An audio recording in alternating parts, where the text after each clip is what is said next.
Bien-aimés en Jésus-Christ,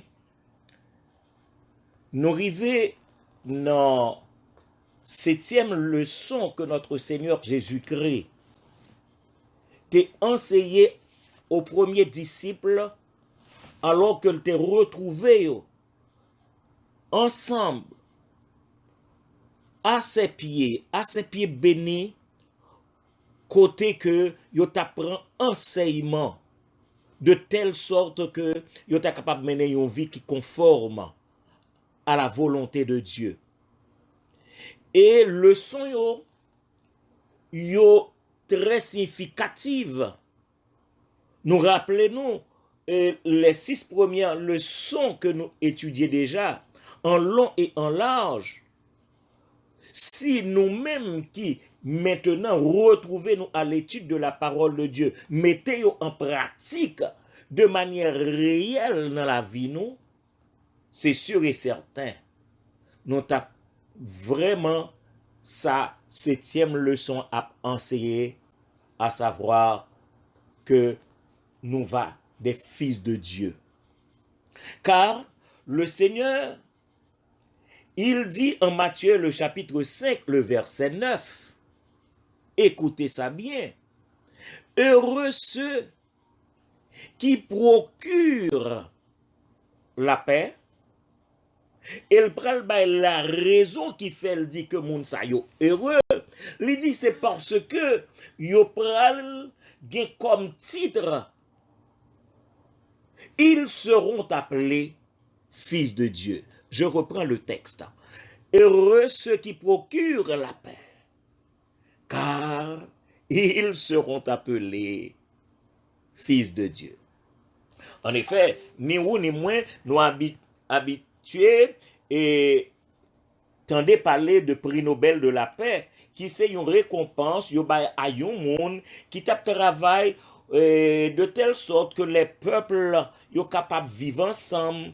C'est un prix que yo bail à un monde qui travaille pour la suppression de certaines armes que l'homme a utilisées pour la guerre.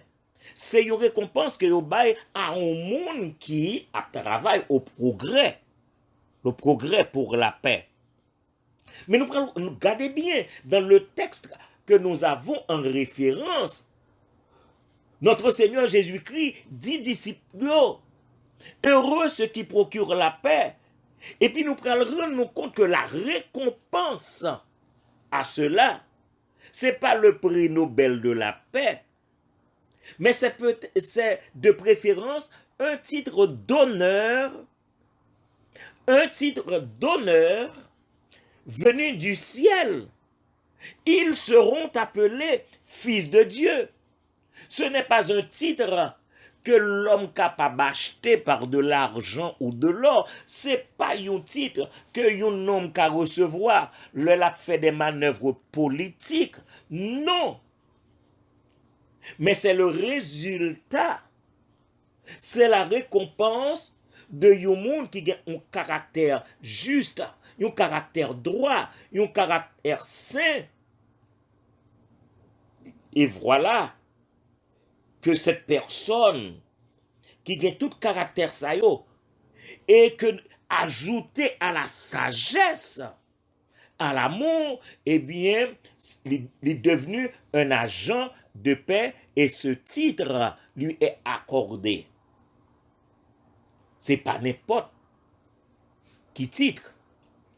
Et normalement, mes frères et mes sœurs bien-aimés, ni ou même qu'écouter en tant que chrétien, puisque c'est une étude biblique suivie par des chrétiens, de monde qui comptent bon Dieu, des monde qui toujours tendaient la prédication de l'évangile. D'ailleurs, à nous-mêmes que m'a pas adressé, nous connaissons que c'est Jésus-Christ seul qui baille la paix. D'ailleurs, il était dit dans Jean 14, verset 27, je vous laisse la paix. Je vous donne ma paix. Et demandez-nous, gardez bien le premier verbe utilisé dans la première partie, je vous laisse la paix. Li laisser la paix à nous-mêmes. Mais yon moun ta capable dire que sous moun laisser affaire là, li capable vinn chercher, li capable dire li tel quitter là, l'el besoin la vinn prendre. Mais notre Seigneur Jésus-Christ pour le coré, ça le dit, il dit je vous donne ma paix. Le verbe donner, cela veut dire que vous avez la paix. Et puisque nous connaissons comment bagaille yo passé dans le monde, le Seigneur dit je ne vous la donne pas comme le monde la donne. En effet, mes frères et mes sœurs bien-aimés, ou t'es capable à poser cette question. La paix, qu'est-ce que c'est en réalité? C'est une grosse question. Parce que normalement, nous vivons dans un monde que nous connaissons comment bagay yo ye. Nous entrons dans l'église, nous voyons comment bagay yo ye. On se demanderait, la paix, c'est quoi en réalité? On nous dit que, suivant définition que dictionnaire bail, que c'est un état d'âme qui pas laisser aucune inquiétude vient troubler. C'est un état d'âme qu'aucune inquiétude ne vient troubler. C'est la tranquillité d'esprit. C'est la tranquillité d'esprit, moi-même m'a pas ajouté, qui restaure l'âme et met l'âme au repos. Mais on nous reconnaît la paix ça que n'a rêvé des questions bouleversantes à travail penser nous parce que nous chercher la paix n'a demandé nous mais ça qu'a passé gagner deux grosses questions qui montaient à la pensée. La première question, comment procurer la paix? Nous avons bien souligné le verbe utilisé par notre Seigneur Jésus-Christ. Procurer. Comment procurer la paix quand les hommes disent, ça sont phrases qu'un pile monde connaît, si tu veux la paix, prépare la guerre. C'est la traduction de une phrase latine qui dit si vis pacem parabellum. Si vous voulez la paix, mon cher, commencez à préparer la guerre. Alors là, si les hommes réfléchissent de la sorte, comment procurer la paix dans ce monde? Deuxième question. Comment procurer la paix lorsque des hommes se dressent en belligérants? Nous connaissons ça en tant qu'Haïtiens. Un tel sont belligérants. Comment procurer la paix quand les belligérants sont surexcités? Je ne pas dire qu'ils sont excités, non? Des belligérants qui surexcités. Comment ils vont faire la paix entre eux? C'est la situation des camps armés. Maintenant, je vais poser une question. Et avant de poser une question, je vais demander nous ouvrir la Bible. Nous. Dans Matthieu chapitre 10, nous allons lire, sortir dans verset 34 pour arriver dans verset 36. Parce que nous connaissons très très bien que nous connaissons qui leçon que nous avons partagé à soi, à savoir, heureux ceux qui procurent la paix, car ils seront appelés fils de Dieu. Mais nous prenons Matthieu 10 là, 34-36, et m'espérer que nous arrivions. Parce que moi poser une question, les m'a préparé étude biblique ça, mais comment procurer la paix quand Jésus lui-même lui déclaré dans ce passage, Matthieu 10, 34-36, ne croyez pas que je sois venu apporter la paix sur la terre. Ou quoi nous tendez? Ne croyez pas que je sois venu apporter la paix sur la terre. Je ne suis pas venu apporter la paix, virgule, mais l'épée. m'espérer que Bible nous ouvrit, n'appli ensemble avec, parce que nous pensons que nous-mêmes tout nous étonnés, parce que nous demandé nous qui rapport qui gagnait entre ce passage et Matthieu 5, 9. On continue. Jésus continuait pour dire, car je suis venu mettre la division, cadeau entre l'homme et son père au sein de la famille, entre la fille et sa mère, virgule, entre la belle-fille et sa belle-mère, et l'homme aura pour ennemi les gens de sa maison. Nous qu'à comprendre que en pile monde qui qu'on a fait lecture courante, monde qui t'a fait lecture courante de ces deux versets, Matthieu 5, le verset 9, Matthieu 10, 34, 36, en ben, yo t'a brûlé en mouais. Ça, c'est contradiction entre ça Jésus-Christ te dit dans Matthieu 5, à ça le dit dans Matthieu 10. C'est la discordance. Yo pas marché, c'est la confusion. Et c'est ça, fait toujours parler que nous avons besoin de faire une méditation profonde des textes bibliques, mais nous avons besoin de tenir compte des contextes d'application. Je reprends samedi là. Parce que il y a des gens qui ont retiré un texte dans le contexte li, et puis ils dit ça ils veulent, ils parlé ça ils veulent. Donc on a besoin de garder le contexte là avant ou faire interprétation de ça au joindre.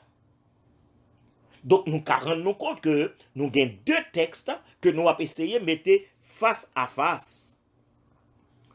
Et question nous connaît, c'est comment nous sommes capables de rapprocher ces deux textes, Matthieu 5, 9 et Matthieu 10, 34, 36, comment nous arriver à concilier ces deux textes. On cherche à comprendre. Et là, m'a tout dit nous que mettre là, n'est pas en contradiction avec pensée li. Le maître ne se contredit pas au regard de Matthieu 5, le verset 9. Donc, si le maître n'est pas contredit dans Matthieu 5, verset 9, côté il dit, heureux ceux qui procurent la paix, car ils seront les fils de Dieu, alors que Matthieu 10, verset 34, 36, nous sautons ça, nous sautons là. Ça le dit à partir de ce moment, dans Matthieu 10.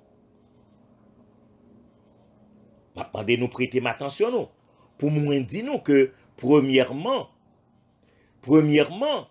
il n'est pas venu apporter la bénédiction et la paix de Dieu. Tendez bien, ça m'a dit. Il n'est pas venu, ça veut dire pas venu, porter bénédiction et la paix, bon Dieu, au monde en révolte et en rébellion permanente contre Dieu. Besoin que nous comprenions pour que ça mettait en révolte et en rébellion et puis magité permanente. Donc au monde pas en rébellion permanente, li en révolte permanente contre Dieu et puis l'attend pour gagner la paix de Dieu. Ça c'est première déduction qu'on fait de Matthieu 10, 34, 36. Il n'est pas venu apporter approbation à l'injustice. Cela veut dire que le Seigneur pas vinn correr moun qui a fait injustice. Il pas vinn correr moun qui a fait mensonge. Il pas vinn correr moun qui a raï moun. Il pas bail approbation à la haine, à l'adultère, à la corruption, à l'immoralité, à l'impudicité. Bref, il n'est pas venu approuver le péché. C'est pas pour dire, ok, pour nous faire la paix, on casse les feuilles, couvrir ça. C'est pas ça, mettre la vie fait. Si vous avez besoin de comprendre Matthieu 10, 34, 36, face à Matthieu 5, verset 9, nous avons besoin de comprendre, troisièmement, il n'est pas venu engager sur la même voie, m'a parlé sous le même chemin, il n'est pas venu mettre papa, maman qui a servi le Seigneur sous même côté, sous même route, avec petite cap moqué bon Dieu. Nous besoin nous faire le départage pour nous voir que maman et papa a prié bon Dieu. Et puis petit yo a moqué bon Dieu. Alors, à partir de ce moment, ce sont des enfants qui pataugent dans les voies enténébrées, dans les voies enflammées de l'enfer. Eh bien, nous allons comprendre Matthieu 10, 34, 36, parce que l'idée vient mettre la division entre le père et le fils, la fille et la mère. Donc, et c'est ça, la Bible dit nous, dans Somme 1er, heureux l'homme qui ne marche pas selon le conseil des méchants, qui ne s'arrête pas sur la voie des pécheurs et qui ne s'assit pas en compagnie des moqueurs. Que nous t'es sortis dans la même famille, que nous t'es sortis dans les mêmes entrailles, eh bien, le Seigneur Papa dit, bon, comme ses frères avec ça, ben, mettez-nous sous le même côté pour nous, on nous fait la paix, alors que yon pral l'église, l'autre la pral kay boko. Quatrièmement, il n'est pas venu joindre la belle-fille à la belle-mère, dont les voies à l'éternité, dont les voies vers l'éternité sont clairement opposées. D'ailleurs, il y a des textes pareils dans l'écriture. En Luc 12, 51-53. Luc 12, 51-53. Le médecin Luc, regardez qui Jean le rapportait le tout. Il dit, l'a rapporté les paroles du Seigneur. Il dit, pensez-vous que je sois venu apporter la paix sur la terre? Non, vous dis-je, mais la division. Waouh! Car désormais, 5 dans une maison seront divisés, 3 contre 2 et 2 contre 3. Le père contre le fils, et le fils contre le père, la mère contre la fille, et la fille contre la mère, la belle-mère contre la belle-fille, et la belle-fille contre la belle-mère. Quand on retourne dans verset 49, là, la partie A, Luc 12, 49a, gardez qui ça, les paroles de Jésus qui sont rapportées. Là, il est dit au verset 49a, je suis venu jeter un feu sur la terre. À partir de ce moment, nous-mêmes qu'à étudier le verset 9 de Matthieu 5, et qui vient nous retrouver nous en face de Matthieu le chapitre 10, qui vient nous retrouver nous en face de Luc le chapitre 12, 51, 53, qui vient nous retrouver nous face à Luc 12, 49, nous rendre nous compte, si nous pas fait une étude systématique de la parole de Dieu, il y a des gens qui t'a étonné, il y a des gens qui t'a relé en moi et qui t'a demandé, mais pourquoi est-il venu? Et là, prêtez m'attention, nous. M'bral dit non, il est venu, petit a, apporter une épée. Il est venu apporter une épée. Pourquoi faire? Pour séparer le bon du méchant. Deuxièmement, pour séparer le bien du mal. Troisièmement, pour détruire le péché et le mal. Quatrièmement, pour séparer, là c'est au niveau de l'homme même, pour séparer la nature adamique, la nature pécheresse, la nature déchue, de la nature essentiellement divine. Donc il faut une épée pour séparer, pour faire cette séparation. Pourquoi est-il venu? Il est venu, deuxièmement, donner l'épée. Attendez bien, j'en m'exprimer. Il est venu donner. Donner quoi? L'épée de sa parole. Je dis bien l'épée de sa parole, parce que nous connaissons que la parole de Dieu est une épée à 2 tranchants. Donc, il est venu pour donner l'épée de sa parole qui transperce l'âme et l'esprit. Il est venu, troisièmement, séparer quelques-uns des œuvres du monde. Pour qui ça, li séparer quelques-uns des œuvres du monde, li relais en pémoun, que le mettait dans le service li, pour qui ça?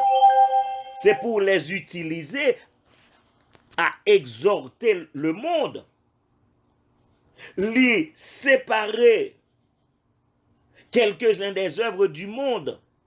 Nous-mêmes qui côté là, c'est pour nous capables de devenir lumière du monde. Pour qui ça séparer nous avec le monde? Non seulement utiliser nous pour nous exhorter le monde, non seulement pour nous servir lumière du monde, mais pour que nous capables de servir comme sel de la terre. Donc on dit plusieurs bagailles. Il est venu apporter une épée pour séparer le bon du méchant, pour séparer le bien du mal, pour détruire le péché et le mal, pour séparer la nature adamique déchue de la nature essentiellement divine, pour donner l'épée de sa parole qui transperce l'âme et l'esprit, pour séparer, bon me dit pour nous séparer, pour nous, moi-même avec nous séparer des œuvres du monde et pour utiliser nous à la proclamation de l'évangile, pour utiliser nous comme lumière du monde, pour utiliser nous comme sel de la terre. Même quand l'ajoute ton bagage qui a fait une saisie, il est venu pour mettre à mort la mort même. Bon, expliquer ça me dit. Il est venu pour mettre la mort sous banc. Parce que espérance, moi, espérance pas, c'est espérentiel, c'est parce que Jésus-Christ a détruit les effets de la mort. Donc il est venu pour sabrer, couper et mettre à mort la mort même. Donc nous avons besoin de faire la différence entre la paix que Dieu donne et la paix que le monde donne. M'a dit samedi. Nous avons besoin de faire la différence entre la paix que Dieu donne et la paix que le monde donne. Nous avons besoin de faire une différence là à un deuxième niveau.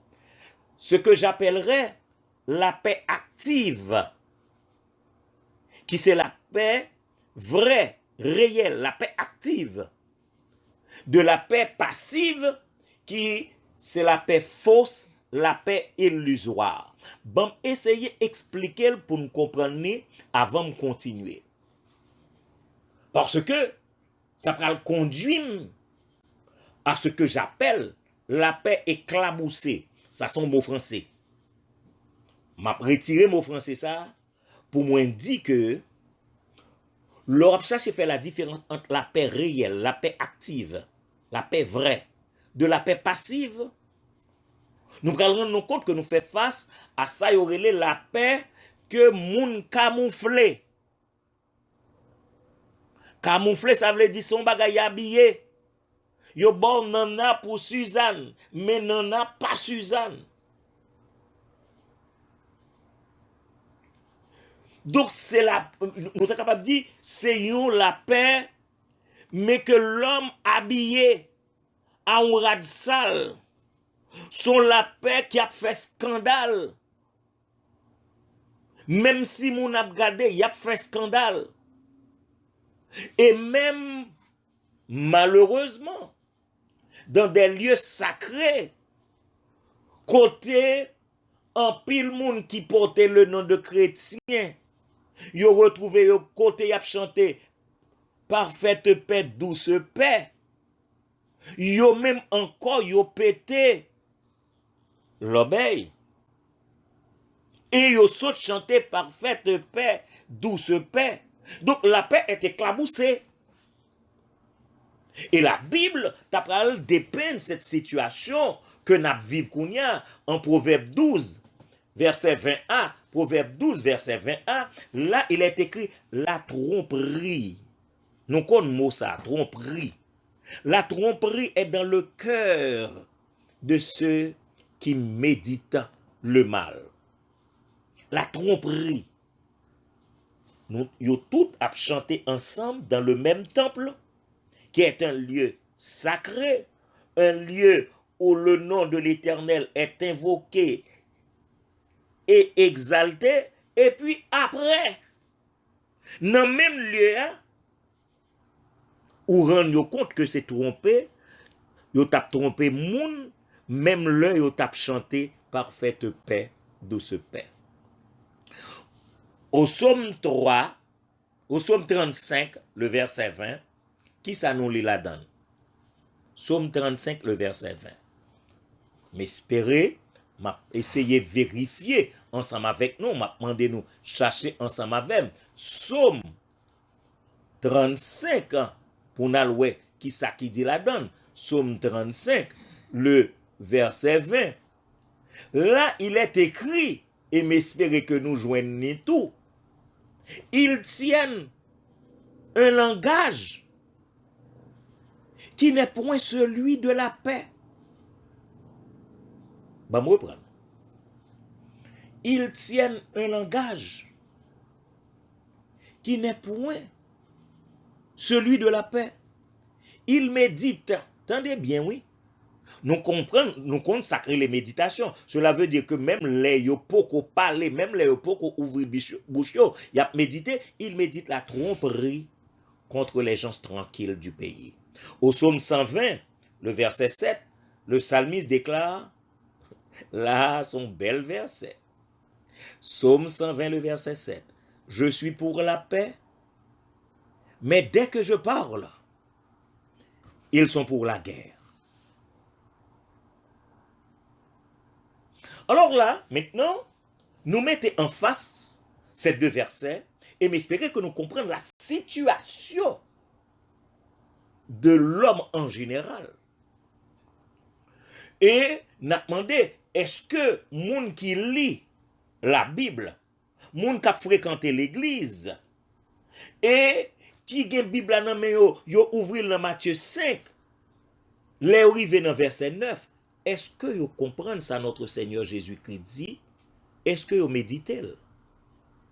Heureux ceux qui procurent la paix. Avec une récompense que l'homme pas qu'à expliquer. Même si m'a fait étudier Bible, m'a pas jamais qu'à expliquer comment cette récompense, à savoir qu'ils seront appelés du plus grand titre. Fils de Dieu. En effet, on reconnaît que la paix est nécessaire. La paix, son nécessité. Ils sont nécessités à l'équilibre de l'individu. Souvent, les mouvements, tel problème, ils ont un problème d'équilibre. La paix est nécessaire à l'équilibre de l'individu, ça c'est un. La paix est nécessaire à l'équilibre de la famille. Ça, c'est deux. La paix est nécessaire à l'équilibre de la société. Ça fait trois. La paix est nécessaire à l'équilibre de l'Église. Je vais reprendre pour nous. On dit que c'est une nécessité. Le nécessaire pour l'équilibre de l'individu. Parce que un monde qui pas qu'à vivre en paix, c'est un monde qui est tourmenté. Donc, pour joindre l'équilibre, il a besoin de la paix. La paix est nécessaire à l'équilibre de la famille. Parce que, un texte qui dit, vaut mieux une maison avec un pain sèche que une maison pleine de viande avec des querelles. Donc la paix est nécessaire à l'équilibre de la famille. La paix est nécessaire à l'équilibre de la société. Bon, pas besoin de faire commentaire puisque nous voyons qui s'est passé dans les différentes sociétés à travers le monde. La paix est nécessaire à l'équilibre de l'Église parce que ni ou ni moi nous sommes chrétiens et nous entrons dans l'Église. Et là, on va l'ajouter l'équilibre de l'Église sur le plan horizontal. Comment frère pas qu'à vivre avec frère, non pas en paix, youn avec l'autre, tromperie, et parfois même scandale. Donc sur le plan horizontal, la paix est nécessaire à l'équilibre de l'Église. Et comme nous connaissons, non seulement l'équilibre de l'Église sur le plan horizontal, mais l'équilibre de l'Église sur le plan vertical. Nous avons besoin pour nous en paix avec bon Dieu. Être en paix avec Dieu. Et c'est peut-être ça, bon Dieu lui-même. Premièrement, il fait provision de paix à la faveur de chacun d'entre nous, en nous envoyant Jésus-Christ, le prince de paix. Il voyait Jésus-Christ, nous, comme le prince de la paix. D'ailleurs, en Éphésiens 2, 17, il est écrit, il est venu annoncer la paix. Il est venu annoncer la paix. Nous, ouais, un texte, nous sommes capables de dire qu'il prend le contre-pied de Matthieu, chapitre 10, mais dans le contexte, nous avons besoin de prendre dans le contexte. Il est venu annoncer la paix à vous qui étiez loin et la paix à ceux qui étaient près. L'apôtre Paul nous dit, en 2 Corinthiens 13, le verset 11, au reste, frères, soyez dans la joie, perfectionnez-vous, consolez-vous, ayez un même sentiment. L'apôtre Paul, regardez bien ces deux parties. Bon, prend toute partie, parce que c'est 5. Soyez dans la joie. Imaginez toute l'église dans la joie. Perfectionnez-vous, deuxièmement. Imaginez-vous l'église dans la sainteté, dans la perfection. Consolez-vous. Imaginez-vous que douleur pam, c'est douleur pao. Ayez un même sentiment. L'État capable, gardez bien, il mettez mot même non. L'État a dit ayez un bon sentiment, il dit ayez un même sentiment. Cela veut dire que sentiment pam, c'est sentiment pao. Wow. Et puis virgule, vivez en paix. Vivez en paix. Et le Dieu d'amour et de paix sera avec vous. Donc la condition pour que bon Dieu, ensemble avec nous, nous devons vivre dans la paix. Voilà la raison pour laquelle Jésus, du haut de la montagne, enseignant aux premiers disciples, dit heureux ceux qui procurent la paix. Et il ajoute, car ils seront appelés fils de Dieu. Alors, m't'a aimé attirer attention, non? Sous certains termes que sont utilisés dans la Bible, que les auteurs bibliques ont utilisés. Parce que nous pas les nous fils de Dieu, m'bavle n'a mettre dans tête nous que c'est bon Dieu t'est marié avec une dame en pile fait petite non. C'est pas ça non. Les nous dans la Bible là, les termes fils, les nous les termes enfant, yo utilisé en différentes occasions pour exprimer soit la progéniture, produit des entrailles, mais maman était petite, qui fait petite, soit l'adoption. Ça nous relève l'adoption, c'est rapport de parenté qui gagne entre une avec l'autre, mais qui n'est pas lié par le sang. Yo pas lié par le sang. C'est adoption, rapport légitime de parenté non lié par le sang. Ça, c'est une adoption. Parce que ce n'est pas un petit part qu'on fait, mais on adopte. Mais on relève le petit tout. Il est ton fils. Elle est ta fille. Ou qu'à utiliser le terme fils, tout comme le terme enfant, pour appartenance. Nous qu'on dit que nous sommes les fils d'Haïti. Nous sommes les fils d'Haïti, mais ce n'est pas une fille qui est les Haïti, qui est mariée à un monsieur et puis qui fait petite. Donc, fils par appartenance. Mais gagné, quatrièmement, fils par ressemblance. On parlait de fils par progéniture, fils par adoption, fils par appartenance, et fils par ressemblance. Cela veut dire ayant les mêmes caractères. Donc cela veut dire, si Jésus-Christ dit, heureux ceux qui procurent la paix car ils seront appelés fils de Dieu, cela veut dire, selon l'apôtre Paul en Éphésiens 5, le verset 1er, la partie A, nous devons imiter Dieu. Nous devons imiter Dieu pour avoir les caractéristiques. Je ne parle pas de la nature de Dieu, mais des caractéristiques de Dieu. Et c'est ça, l'apôtre Paul dit dans Ephésiens chapitre 5, le verset 1a, devenez donc les imitateurs de Dieu. Regardez bien, nous, ouais, dans le mot imitateur là, il y a imitation. Donc, sous besoin fils de Dieu, faut qu'à sembler Jésus-Christ.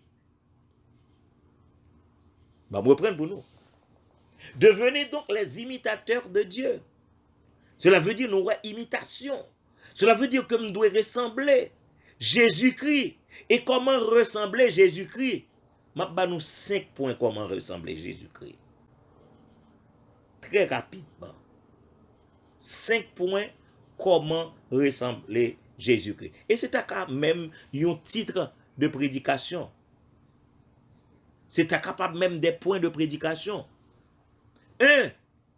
Marcher comme le Christ a marché. Marcher comme le Christ a marché. 2. Penser comme le Christ a pensé. Ouais, vous voulez sembler Jésus? D'ailleurs, nous chantons cantique là, sembler Jésus, c'est des hymnes. Marcher comme le Christ a marché. Penser comme le Christ a pensé. Troisièmement, parler comme le Christ a parlé. Waouh, vous commencez à sembler le vrai. Parler comme le Christ a parlé. Quatrièmement, agir comme le Christ a agi. Agir comme le Christ a agi. Et cinquièmement, vivre comme le Christ a vécu. Je les reprends. Pour sembler Jésus, pour venir fils de Dieu, car il est le fils de Dieu, dans le sens de Youos, ayant les mêmes caractéristiques que Dieu. Ou besoin de marcher comme le Christ a marché. Hein? Penser comme le Christ a pensé. 2. Parler comme le Christ a parlé. 3. Agir comme le Christ a agi. 4. Vivre comme le Christ a vécu. Donc, nous avons comprendre que être fils de Dieu, s'amender pour nous imiter Dieu, comme l'apôtre Paul le dit, et ressembler Jésus-Christ, comme je viens de le mentionner. Parce que Jésus-Christ, lui-même, il est le prince de la paix. Il est le prince de la paix. En effet, mes frères et mes sœurs bien-aimés, nous avons mentionné plus haut la paix éclaboussée. C'est la paix camouflée. La paix, nous sommes capables de dire que yo voyons un robe sale sous lui. La paix éclaboussée. Mais Jésus qui a baillé son ça, il compte ce que c'est que la paix. Et il entend restaurer la paix. Et c'est ça qu'a porté me parler nous de la paix restaurée. Et là, m'a parlé de la paix restaurée, me pensais que ça a étonné en pile monde. Mais je nous connais que le royaume de Dieu sera une époque de paix. Le royaume de Dieu sera une époque de paix. Pas occuper nous, ça nous est qu'à passer la counière. Mais le royaume de Dieu sera une époque de paix. D'ailleurs, dans Isaïe 9, 5, 6, il est écrit, car un enfant nous est né, un fils nous est donné, et la domination reposera sur son épaule. On l'appellera admirable, conseiller, Dieu puissant, Père éternel, virgule, prince de la paix. Et mission, c'est donner à l'empire de l'accroissement et une paix sans fin. Une paix sans fin. Donc, le royaume de Dieu, c'est pas un royaume de paix et de paix sans fin. D'ailleurs, en Ésaïe 32, 15, 18, qui ça nous lit là? Jusqu'à ce que l'Esprit soit répandu d'en haut sur nous et que le désert se change en verger et que le verger soit considéré comme une forêt, alors la droiture habitera dans le désert. Waouh! Alors la droiture habitera dans le désert, et la justice aura sa demeure dans le verger. L'œuvre de la justice sera la paix, et le fruit de la justice, le repos et la sécurité pour toujours. Mon peuple demeurera dans le séjour de la paix, dans des habitations sûres, dans des asiles tranquilles. Est-ce que nous rendons compte? Le Seigneur comme ça l'a parlé, parce que dans le royaume de Dieu, c'est pour ou même moi-même, ok? Et regardez, ça qu'a écrit là dans Ésaïe, c'est belle bagaille pour moi ou même. Il y a d'autres passages, tant qu'au Ésaïe 54, 9, 16, que m'a demandé nous-mêmes nous va lire, mais regardez, Ésaïe 11, 6, 9, écrit nous côté, al regardez, pour nous voir que même les animaux sauvages, ils pourront vivre en paix entre eux-mêmes et avec l'humanité. Même les animaux sauvages, ils pourront vivre en paix entre eux-mêmes et avec l'humanité. Mais laissez-moi dire non, le concept donné par Jésus-Christ, enseigné par Jésus-Christ en Matthieu 5, non pas qu'à dire les concerner simplement l'époque future. Même gens avec les autres béatitudes, nous avons besoin de mettre en pratique.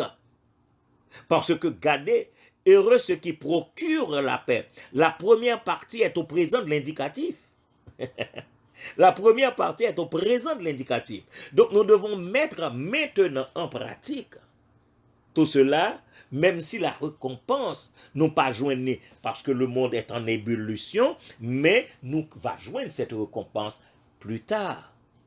Donc cela veut dire que la leçon enseignée par le maître à ses premiers disciples et que n'a partagé Kounia là, c'est une instruction, une leçon pour aujourd'hui.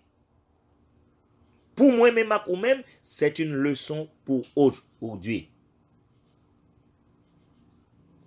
On peut comprendre.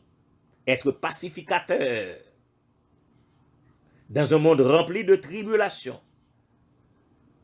Être pacificateur dans un monde rempli de persécutions. Eh bien, c'est ça, oui. C'est moun silayo que le Seigneur dit, ils seront appelés fils de Dieu. Je sais que c'est un défi. C'est un défi, être pacificateur.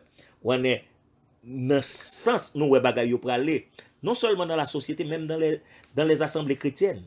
C'est un défi pour vous, c'est un défi pour moi.